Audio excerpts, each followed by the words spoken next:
بسم الله الرحمن الرحيم. حديثنا في السورة المباركة الشريفة سورة ياسين، هذه السورة الجليلة العظيمة التي تحدثنا عن بعض المعلومات عنها.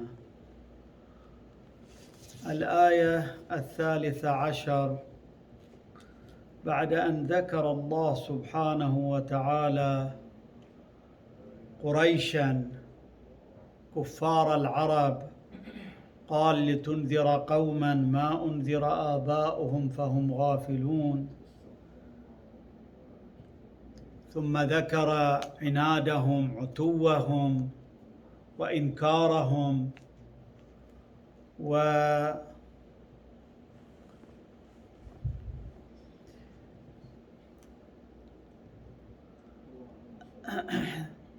ذكر كل ذلك. الآن يضرب مثالا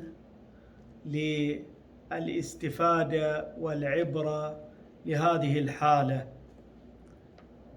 هذا الآن الذي نعرضه في الآية 13 مثال يشتمل على موضوع الإنذار والتبشير وتبليغ الرسالة الإلهية من قبل الأنبياء السابقين، وعدم إيمان الأقوام السابقين، ونزول العذاب بهم. كل هذا يذكره في قصة الأنبياء الثلاثة الذين لم يذكر القرآن أسماءهم.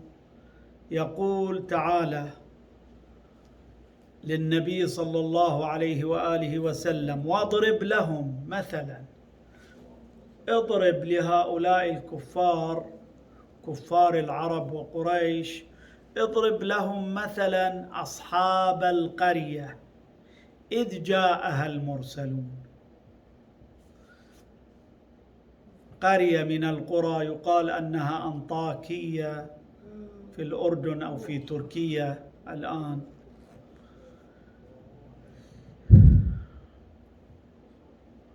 إذ جاءها المرسلون، إذ أرسلنا إليهم 2 نبيين معا، أرسلناهما معا لهما إلى أصحاب هذه القرية فكذبوهما، قاموا بأداء الرسالة وتبليغها ودعوتهم إلى الهداية والحق والتوحيد، لكنهم كذبوهما. فعززنا بثالث، يعني قويناهما بنبي ثالث أرسلناه معهما يؤيدهما.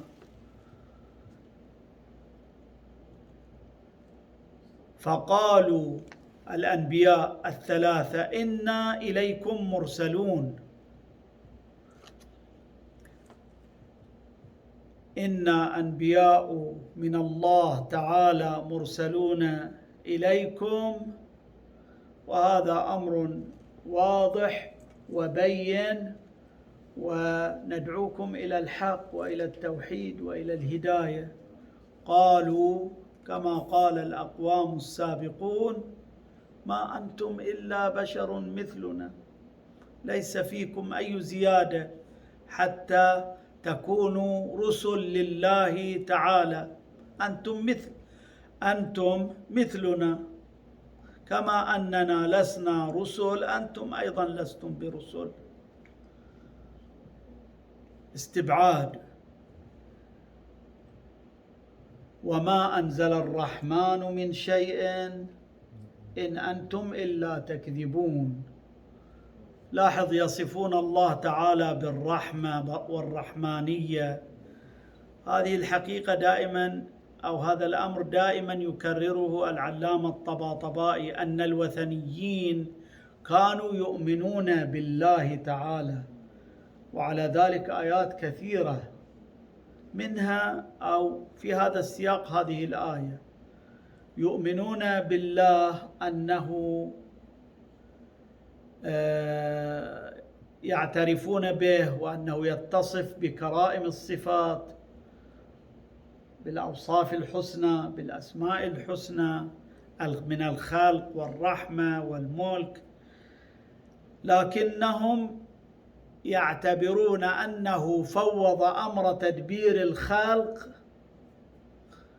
إلى المقربين عنده من الملائكة وأمثالهم، فهم هؤلاء الملائكة هم الأرباب المدبرون للأمور والذين يعبدون، وأما الله فهو إله الآلهة، هكذا يعتقد هؤلاء الوثنيون. ولذلك يقولون: وما أنزل الرحمن من شيء إن أنتم إلا تكذبون. قالوا الأنبياء: ربنا يعلم إنا إليكم لمرسلون. قالوا هذه العبارات بأشد التأكيدات، يخبرونهم أننا رسل من الله تعالى. ربنا يعلم، هذا أولا تأكيد. إنا، هذه إنا للتأكيد. إليكم لمرسلون، لمرسلون اللام هذه أيضا للتأكيد، لام التأكيد تسمى، يعني هذا أمر واضح بين مفروغ عنه لا لبس فيه، أننا مرسلون إليكم، ووظيفتنا التبليغ فقط. إذا لم تؤمنوا فهذا شأنكم، لن نقول لكم أكثر من هذا. قالوا ربنا يعلم إنا إليكم لمرسلون وما علينا إلا البلاغ المبين. لم نكلف إلا بتبليغ الرسالة وإتمام الحجة عليكم. جاء الجواب الأقسى من قومهم، قالوا إنا تطيرنا بكم، نحن تشاءمنا بكم، لئن لم تنتهوا لنرمينكم بالأحجار ونقتلكم وليمسنكم منا عذاب أليم.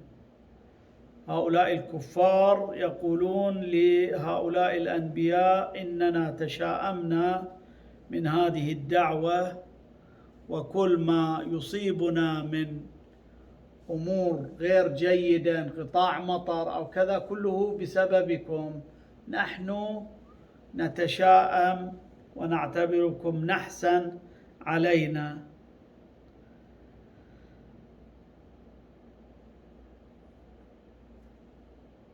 فإذا لم تكفوا عن هذه الدعوة لنرجمنكم ولنوقعن بكم عذابا أليما. قالوا الأنبياء موظفون بالإبلاغ فقط. قالوا طائركم معكم، نحسكم من قبلكم وبسبب عملكم. طائركم، نحسكم، تشاؤمكم من قبلكم. أئن ذكرتم، كل هذا لأجل أن أوصل إليكم ذكر وهداية وتذكير، بل أنتم قوم مسرفون. قالوا طائركم معكم أئن ذكرتم، كل ذلك لأجل أنكم ذكرتم وهديتم، بل أنتم قوم مسرفون. مسرفون يعني متجاوزون للحد في المعاصي.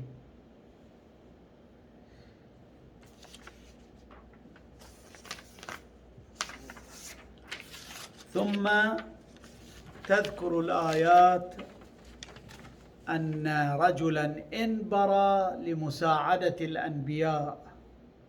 تذكر قصة حبيب النجار الذي انبر لمساعدة الأنبياء، وجاء من أقصى المدينة رجل يسعى. هذا الرجل آمن إيمانا كاملا حقيقيا بأولئك الأنبياء، وكان يقطن في أطراف المدينة. وجاء من أقصى المدينة رجل يسعى، يبادر، يسارع. يسعى يعني يسارع حتى لا يتعرضوا للأنبياء. وانظروا إلى استدلالاته العجيبة في هداية قومه، هذه استلهمها من الأنبياء. قال يا قوم اتبعوا المرسلين، اتبعوا من لا يسألكم أجرا وهم مهتدون، يدعونكم إلى الهداية ولا يريدون منكم جزاء. وما لي لا أعبد الذي فطرني. كلنا نؤمن بأن الله هو الخالق، لماذا لا أعبده؟ وإليه المرجع وإليه ترجعون. نكمل غدا إن شاء الله.